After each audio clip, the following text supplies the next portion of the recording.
الصلاة والسلام على نبينا محمد وعلى آله وأصحابه أجمعين أما بعد إن الحمد لله نحمده ونستعينه ونستغفره ونؤمن به ونتوكل عليه ونعوذ بالله من شرور أنفسنا ومن سيئات أعمالنا من يهده الله فلا مضل له ومن يضلله فلا هادي له ونشهد أن لا إله إلا الله وحده لا شريك له ونشهد أن محمدا عبده ورسوله أما بعد فإن خير الكتاب كتاب الله وخير الهدي هدي محمد صلى الله عليه وسلم شر الأمور محدثاتها وكل محدثة بدعة وكل بدعة ضلالة وكل ضلالة في النار أما بعد Inshallah we're going to finish off the tafsir today بإذن Alhamdulillah of Surah Fussilat. Another name for Fussilat is Hamim as-Sajdah. So let's just very quickly revise the central theme of this surah. Essentially, this is talking to the believers in Tawheed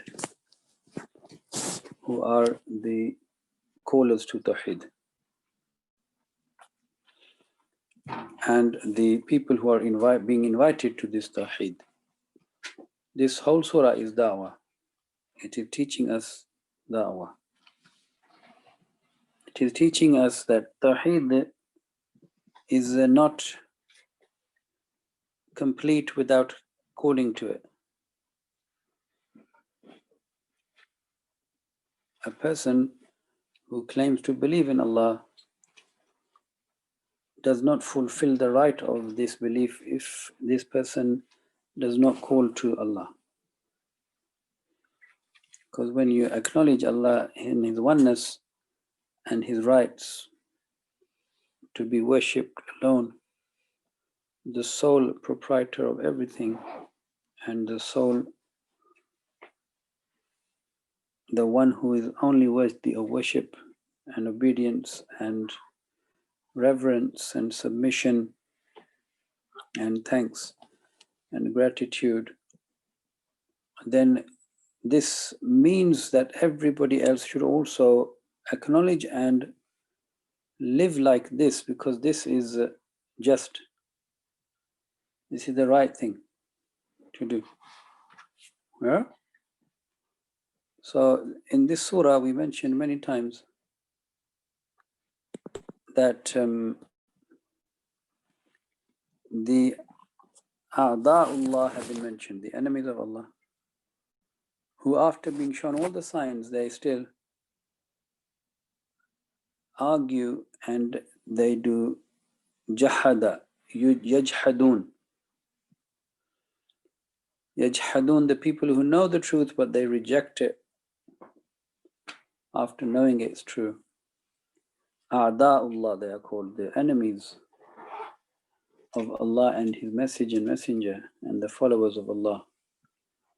And the people who believe in Allah and they don't just say they believe, they mean it and they try to remain steadfast on this, they are the awliya Allah. La khawfun alayhim wa la hum yahzanun. These are the best people who call to Allah, and the worst people are the people who are being called and they know this is the truth and they still reject it. So this is a comparison. And the means of the dawah is tafkir bi ayatillah, ayat of Allah, the signs, proofs, and the miracles in Allah's creation, in our creation, and throughout the historic events. So this surah is essentially putting forth the Quran as the proof, the ayah. the proof.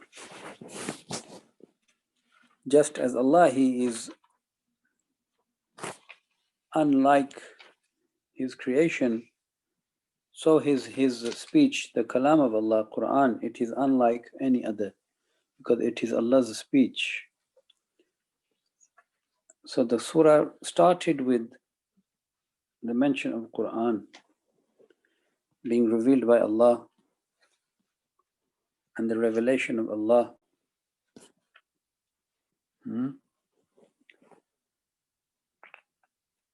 And within the Quran, you will find all of the ayat, the signs, the proofs, the evidences, the miracles, if you like. This whole topic in the field of ulumul Quran, sometimes translated as the sciences of the Quran, is termed as the I'jazul Quran. I'jazul Quran. I'jazul Quran means I'jazul Quran. It means the Quran challenges mankind that this is the book from Allah, Tanzilum min Rabbil Azizil Hakim. So you bring anything like it to meet the challenge, but the people, they are mu'jizeen, ghayra mu'jizeen. They are ghayra mu'jizeen. They are unable to. They surrender in front of this. They are helpless, speechless. Yes? I'jaz means, mu'jiza is, we usually call this miracle. Because mu'jiza, miracle, means something that you cannot compete with. Something you cannot stand up to the challenge of, because it is not possible for you to do that as a creator, as the creation. That is why every messenger has been sent with i'jaz, the ability to prove his messengerhood by showing those things that nobody can reproduce. Yes, other than the messengers of Allah, and these are done by the will of Allah. So we loosely term this as the miraculous nature of the Quran. Okay? And I will go into a bit of detail in this today, inshallah. The I'jazul Quran, some of the categories of the miraculous nature of the Quran, inshallah. So let us very quickly cast an eye on this whole surah, because this is the concluding part of the surah, and we hope to, inshallah, benefit from this. So a summary of the whole surah and a reminder, and hopefully, bi'iznillah, may Allah Ta'ala guide us to understand this kama haqqahu, as Allah wants us to understand it. Ameen. And understand it as Allah wants us to. So as mentioned, the first few ayat are talking about the Quran is the revelation from the most gracious, the most merciful. And it is in Arabic, and it has been distinctly explained and clarified for your guidance. But the recipients of this guidance who are rejecting it, they are as if their hearts and their senses are all sealed and they are completely covered up, so they cannot benefit from this guidance because they have blocked all avenues of the guidance to them.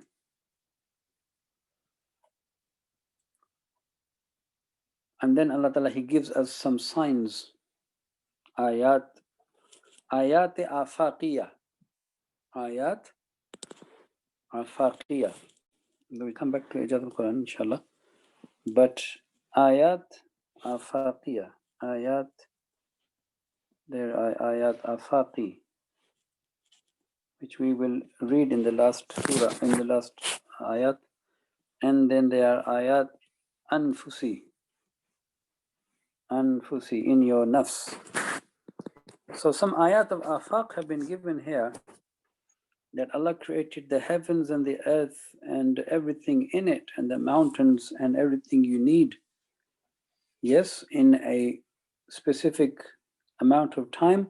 These are the ayat afaqi. You can see these in the horizon or in your observation around you in the universe.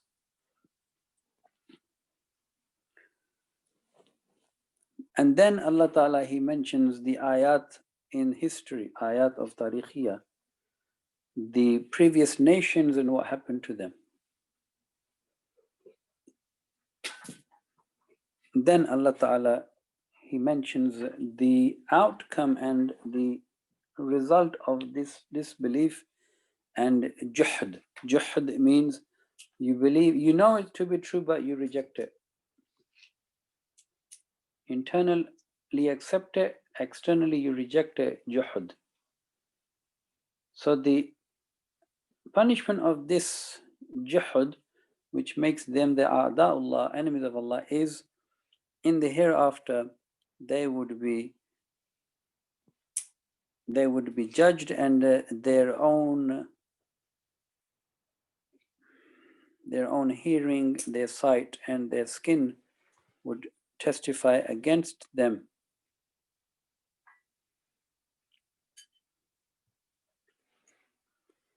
And then Allah Ta'ala, He mentions that these people, they don't want themselves to listen to this Quran, because one of the miraculous natures of the Quran, Ijazul Quran, is its effect it has on the people.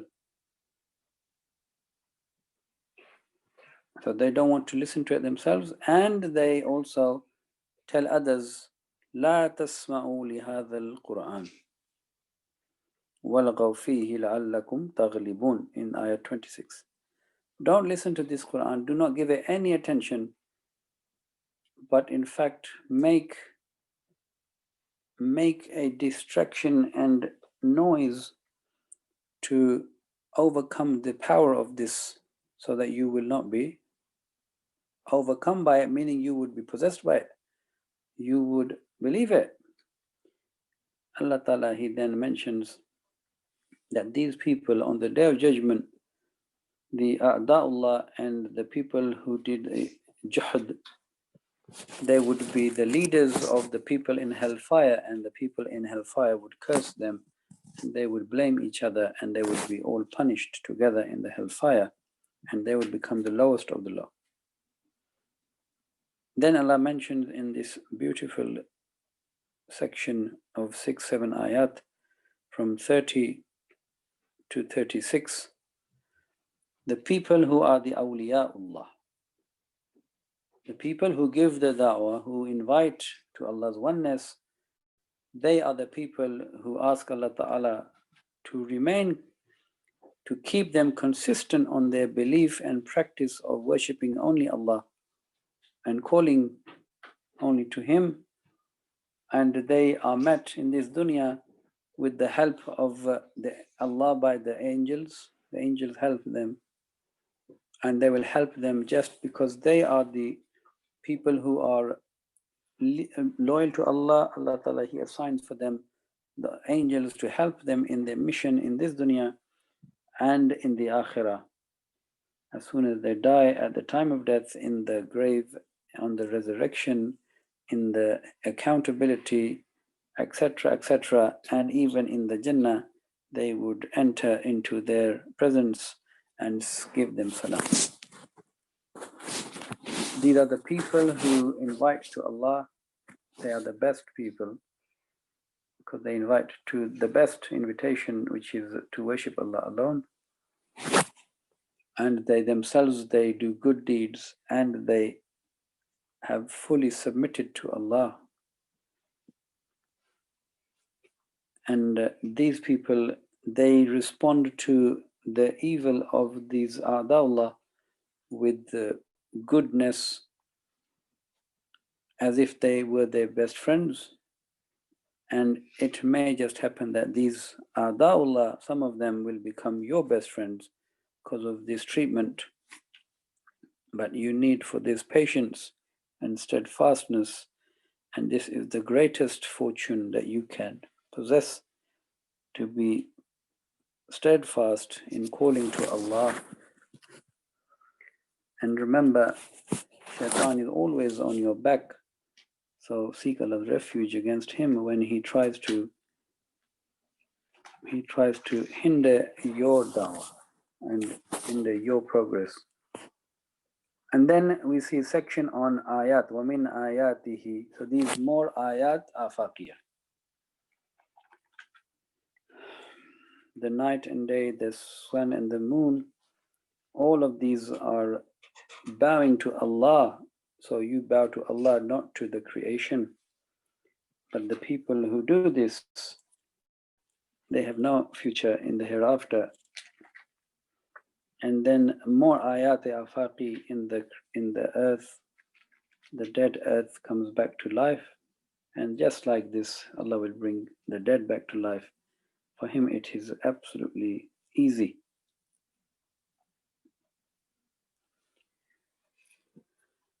And this Quran, you cannot bring anything. You cannot bring anything, whether you hide it or whether you confront it, you will not be able to bring anything to this Quran, no batil. The haqq will prevail, the Quran is the haqq. And this has been the same attitude towards the messengers throughout history of Muhammad Sallallahu Alaihi Wasallam, that they would be mocked and they would be ridiculed, etc., and they would be rejected. You carry on with your mission and don't worry about them. You carry on with what you have been sent, just like Musa alayhi salatu wasalam. And regarding the hereafter, only Allah knows this, when it will be. They don't want to believe in it. That's why they ask you these fruitless questions, useless questions of when is the hour. When what they should be asking is what can we do to prepare for it, because the hour, it is completely codified into your fitrah. You know there is an accountability, because your nafs says, your nafs lawwama tells you, your guilty conscience tells you there must be a day of judgment.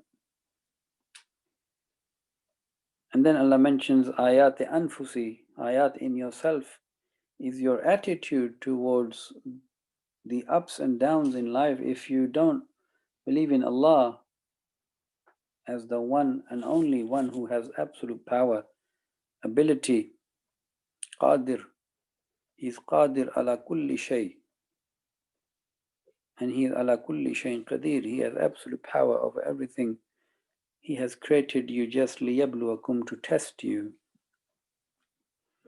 So you should not overindulge in this dunya, because when you lose sight of the hereafter and the reality, you overindulge and you become desperate for the dunya, and you will become hopeless as soon as you lose any of this dunya, because you have confined everything to this dunya, and this dunya is a mata'ul ghurur.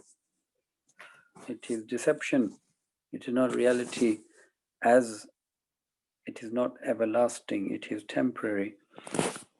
So the attitude of these people, which is the ayat anfusi, internally you feel this, you know this. Allah Ta'ala is telling you, look, you have the signs inside you, but you reject them.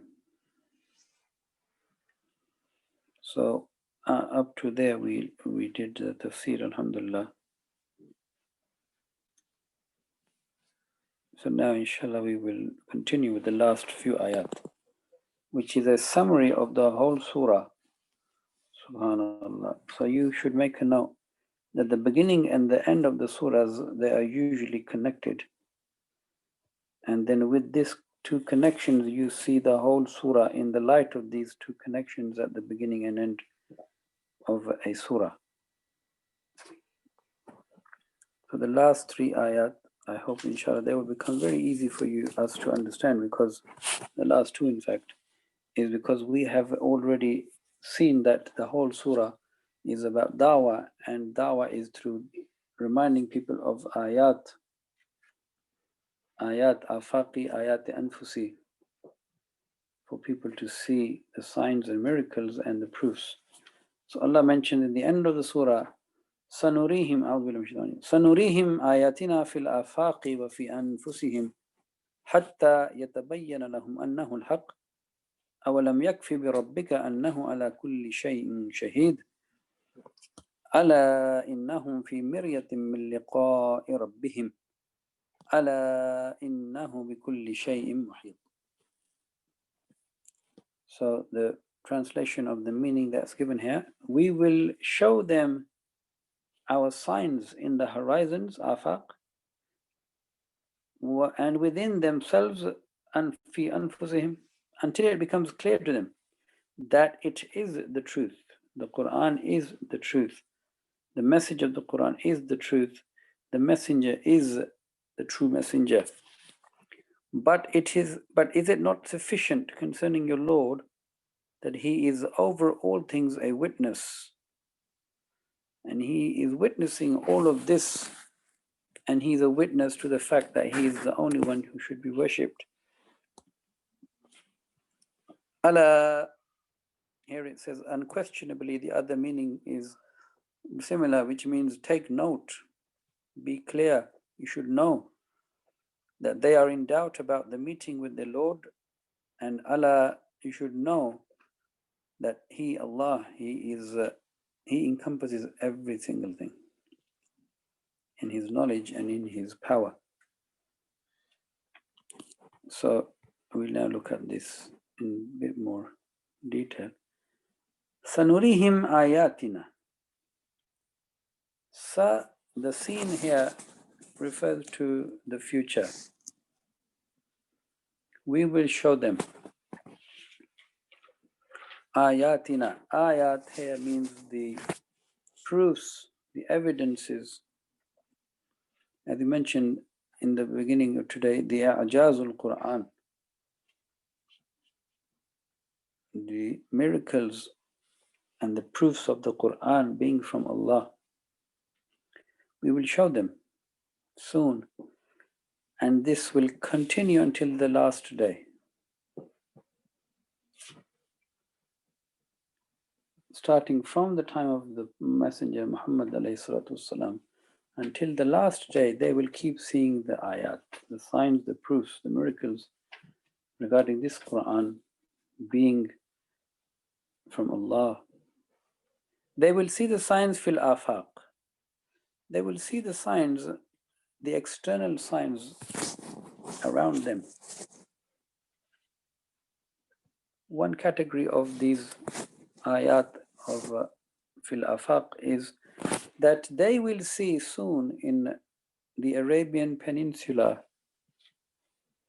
This is Makki Surah. They will see within less than 10 years. They will see that the whole Arabian Peninsula, which is under the command of the Mushrikeen, will be under the command of the Muwahhideen, the believers in Allah's oneness.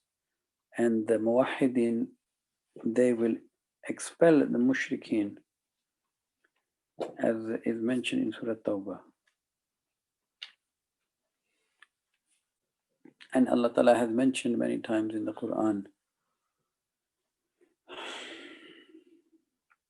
do they not see that we reduce the land from around them? The Arabic ayah. نأتي الأرض ننقص.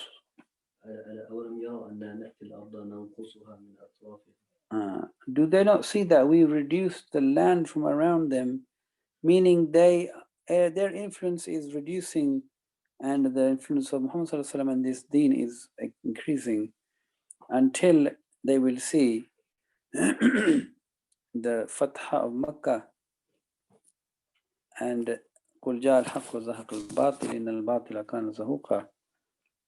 And then the Prophet ﷺ, he will leave behind him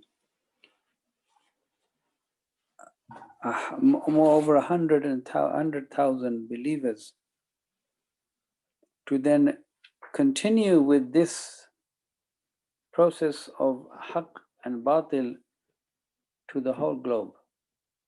You will see it.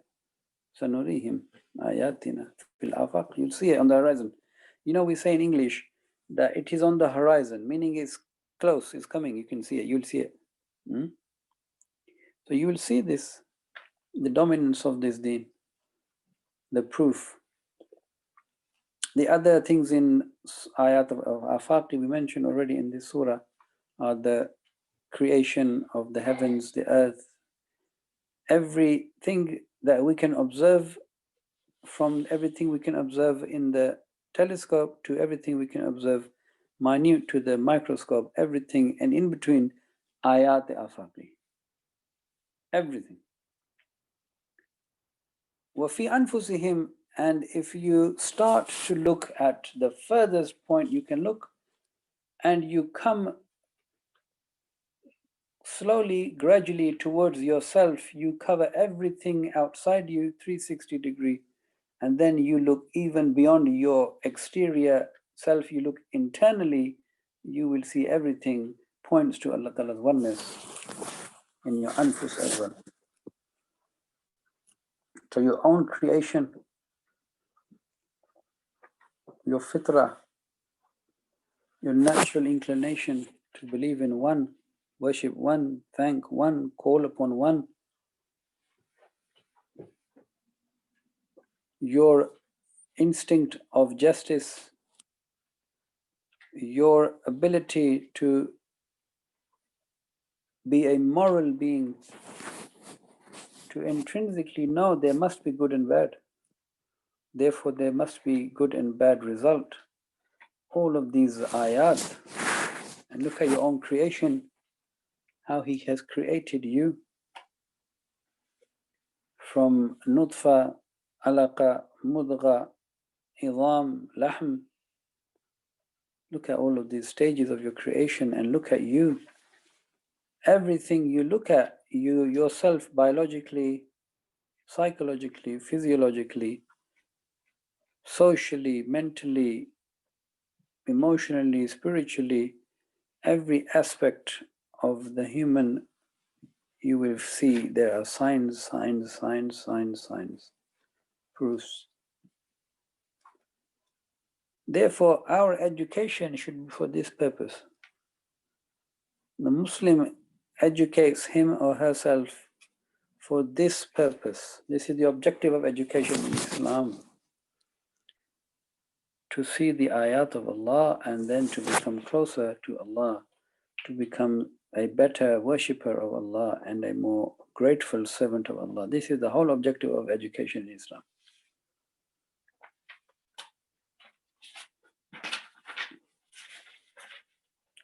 There is a very beautiful couplet by, I think, Allama Iqbal.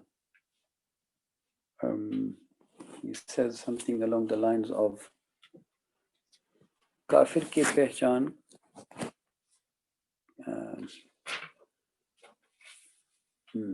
the sign of the kafir, disbeliever, is that he is completely engulfed in the afaq. Yes? Completely engulfed in the creation. The mu'min is different. The creation is in him. He is not engulfed in the creation. He sees the creation as it is. So he sees the creation because he recognizes the creator. The kafir thinks just creation is everything. So he's engulfed, just mesmerized by the creation and just living for the material. But the believer in him is the recognition of the creator of this creation. So the other thing is, here we can say, so some people mention this, that soon you will see. It means that the Ijazul Quran, the miraculous nature of the Quran, will continue to unfold itself throughout all times until the last day. It will continue to. So one aspect of this is those phenomenon that we refer to as scientific phenomenon, that we now have evidence to understand through our observation, which have already been mentioned in the Quran, like the fetus, the fetus and the whole process of embryology. And there are many other subjects in the Quran mentioned regarding this. And as we continue to understand the dunya, we will find that the Quran will always say things that we didn't understand fully before because we didn't have the understanding of the dunya. So this shows this is from Allah. This is not from a creator, from a creation. This is from Allah. Only He knows what He has created. Khair. So Allah Ta'ala is saying they will know this is the truth, and Allah Ta'ala, He is enough as a witness of all of this. Yeah, He's watching everything. Allah innahum fi miryatin min liqa'i rabbihim. You should realize and know this, that they are in the mirya regarding Allah Ta'ala's meeting. What did we say? What is the meaning of mirya? Last lesson we mentioned 5 or 6 words for doubt in Quran. We mentioned shak, we mentioned raib, we mentioned mirya. Mirya. Anybody? What is mirya? No, this is not good, is it? You have it written, anybody? Mirya? I said last week to write it. I showed you on this. Mirya is to doubt something which is an established fact. Established fact is mirya. Mirya is to doubt an established fact. I will bring up that document. Let me just stop this sharing for a minute, and so I can bring up a document for you to look at, to see the differences in the word doubt mentioned in the Quran. Mirya. So here we go. Inshallah, you can see it hopefully soon. The word doubt mentioned in the Quran.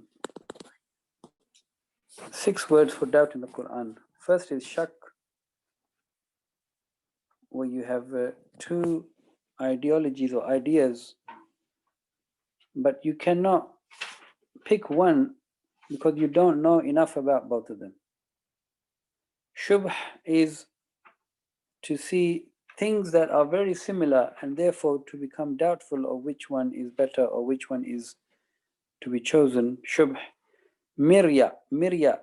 In Urdu it says kisi musallama haqiqat ko zanni baaton se mashkook kar dena, which means to doubt something based on doubt, not on evidence, but the thing is actually a fact. Musallama haqiqat, meaning it is an established fact. So mirya has been mentioned in this ayah regarding what? Yeah, with the meeting of Allah, which means the meeting of Allah is an established fact. You see the Quran, this is one aspect of the miraculous nature of the Quran. It uses the words, yes, the synonyms, mutaradifat or muradifat, synonyms, in a way that it gives you very accurate pinpoint meaning. Otherwise you just say doubt, doubt, doubt for everything. Yeah, you wouldn't appreciate. So Ala innahum fi miryatin min liqa'i rabbihim. They are in this doubt because this is a fact, but your doubt is based on what? Their doubt is based on what? Their doubt is based on doubt. It's not based on evidence. You see? It's just guesswork. Their doubt. Min liqa'i rabbihim. And this is very important for dawah because many people say, I doubt that. So you should ask then, what is your evidence for doubting it? Because they haven't been asked these questions. You see? People have not been asked these questions. Quran teaches us how to ask people to think about things so that they would be clear about the truth. So person says, I doubt that. So you have to say, on what basis you doubt it? What is the evidence to doubt it? But this is what this ayah is saying. They doubt it based on no evidence. Whereas there is evidence. Ayat, the Ijaz al-Quran. And the Ijaz al-Quran, just to mention it, a few things. There are many, really, there are, subhanAllah, there are more Ijaz al-Quran that we know. That's the bottom line. Because the miraculous nature of the Quran is unfolding as time passes. So you cannot ever list them and say that's it. Yeah. But some of them, the miraculous nature of the Quran, some of them, just to mention a few. One is the aspect of the language and the style of the Quran. The language and the style of the Quran itself, its eloquence, fasaha wa balagha, we say. These are unparalleled because they were unparalleled by the people who were the experts in the time of the Prophet ﷺ until today. Unparalleled. And to be honest, this you can only really appreciate, we can only really appreciate if we know the Arabic language. But of course, even if we study the Arabic language, we still would not be able to appreciate as much as a person who is Arab. That's the language. But anyway, some aspects of the style of the Quran and its language is, as I mentioned, the choice of the synonyms. Then there is the unique sentence structure. Then there are terms to give deeper meaning. And then there are some words that when you pronounce them, they actually reflect the context of what is being said. I'll give you an example. For example, the Quran has chosen certain words that when you are reading them, and if they are talking about something horrific, yes, or difficult, then the actual word would be difficult for you to read or pronounce, to give you that feeling of difficulty. And similarly, if the context of the ayah is to show ease or happiness, then it would become very easy. The actual words would be easy to read and smooth. SubhanAllah. Another aspect of the language and style is there is a perfect combination of, in some places the subject is concise, while in others when it is needed it has been detailed.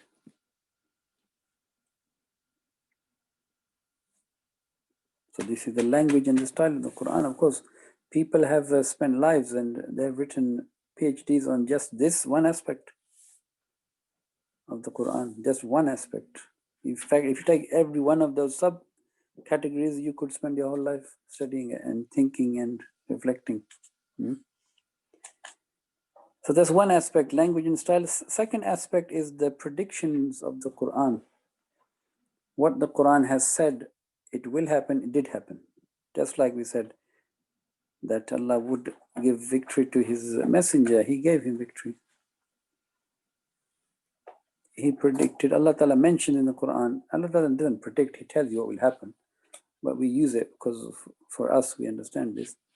Allah Ta'ala says that the Romans have been defeated, but they would be victorious within a number of years, and this is what happened, and many other things. The stories of the Quran and their accuracy and information was unknown to the Messenger ﷺ. In fact, it was unknown to anybody. This is one other aspect of the Ijaz al-Quran. The beliefs and the laws in the Quran. They are amazing. The belief is so simple, straightforward. Everybody and anybody would understand it and accept it and have no doubt in it. To believe that there's one Allah, everything He has created, everything He has created for a purpose, simple. As opposed to there is a God and there He has three parts. He is creator and He is created and He's the one. He's the same. How does it make sense? Doesn't make any sense. Yeah? And the laws, the Sharia, the guidance that Allah has given us, it is all amazing. And we appreciate it more when people who know their field, they mention things. So I want to read to you something briefly. A quote from these people who have Allah guided them to become Muslim because they were people of law. This was their area. So this, I'm going to summarize this. This is quite long, but this is regarding Robert Dixon Crane. So if you remember Richard Nixon, one of the US presidents in the past, his advisor, one of his advisors was Robert Crane. Robert Crane. He was a PhD in public law and in international law, president of Harvard Society of International Law.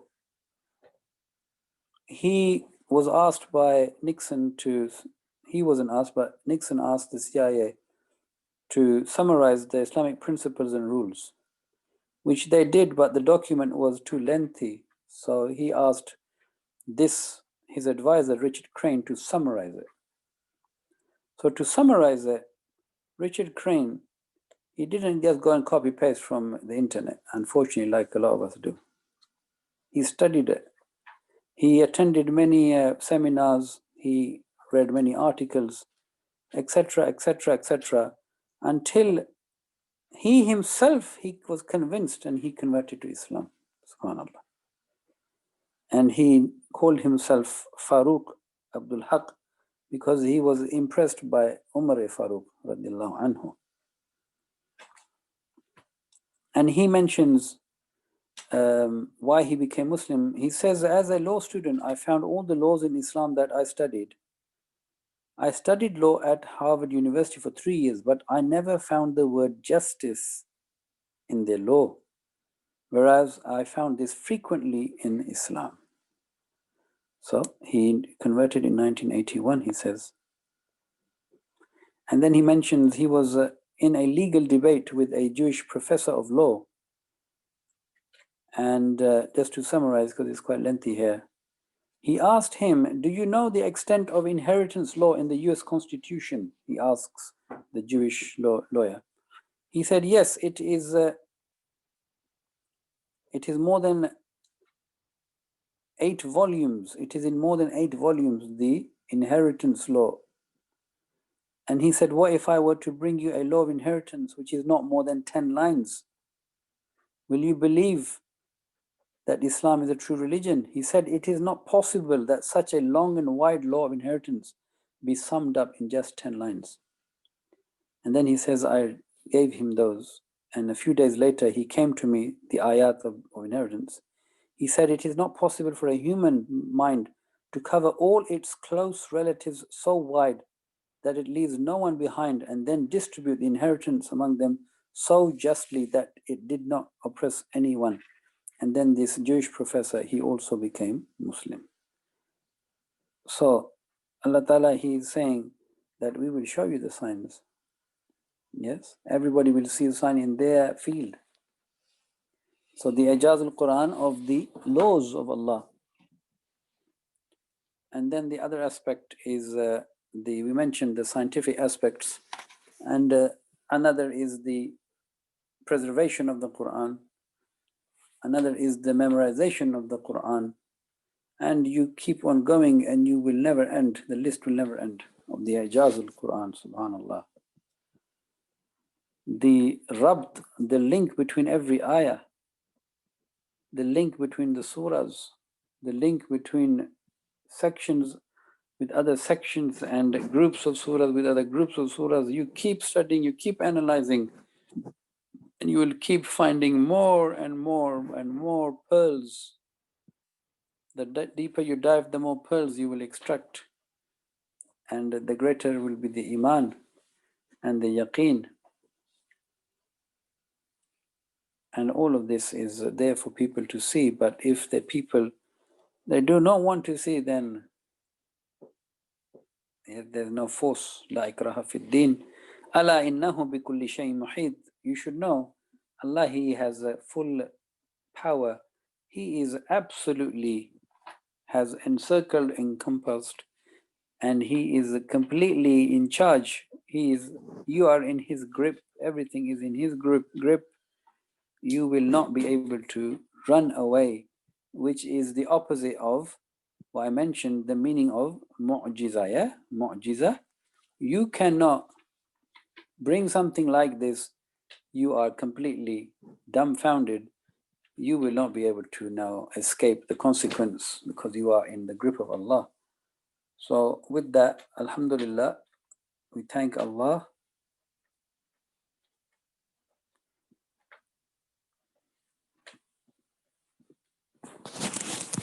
We thank Allah that He gave us tawfiq to study this surah. And every time we finish a surah, you should feel sad. You should feel sad that we are leaving a surah.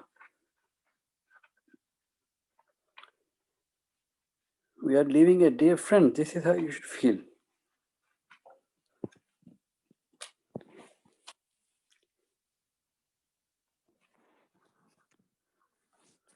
You don't know if you will meet this friend again in this life.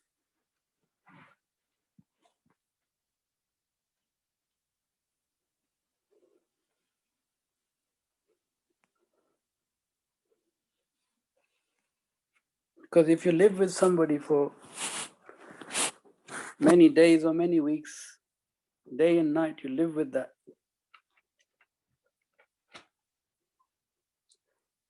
You feel love for that.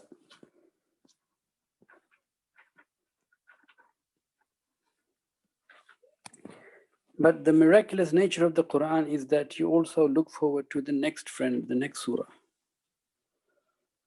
which gives you new hope,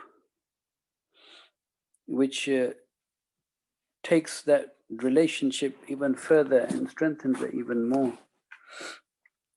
So inshallah, the next surah, Surah Shura, Surah Shura. Surah Shura will now take the focus of Tawheed, the subject and topic of Tawheed, from the Da'i of Tawheed as a person to the Ummah as an Ummah of Da'wah. And the Ummah of Da'wah, they live according to Tawheed, and their role is of Shura, consultation within the limits of Quran and Sunnah. Their jurisdiction is not to legislate. This is the whole subject of Surah Shura. In summary, that the believers, they believe in Allah, they make shura within the bounds of Allah and His Messenger, and they do not legislate, because legislation which is absent or which is not related to Allah and His Messenger is shirk fil hakimiyah. So you hopefully appreciate that all the surahs, they are giving us aspects of Tawheed, Tawheed Uluhiyya, Rububiyyah, Asma wa Sifat, Hakimiyya, etc., etc. You keep on studying, inshallah, and the more you study, the more Allah Ta'ala, He will give us the tawfiq and understanding, bi'idhnillah. So we ask Allah Ta'ala to make Quran a proof for us. Ya Allah, make it a proof for us. not against us on the day of judgment. Ya Rabbi, Ya Kareem, Ya Rahman, Ya Rahim, Ya Dhul Jalali wal Ikram. Sallallahu ala nabiyyina Muhammad wa ala alihi wa sahbihi ajma'in. Jazakumullah khairan. If you like to add anything or ask, Bismillah.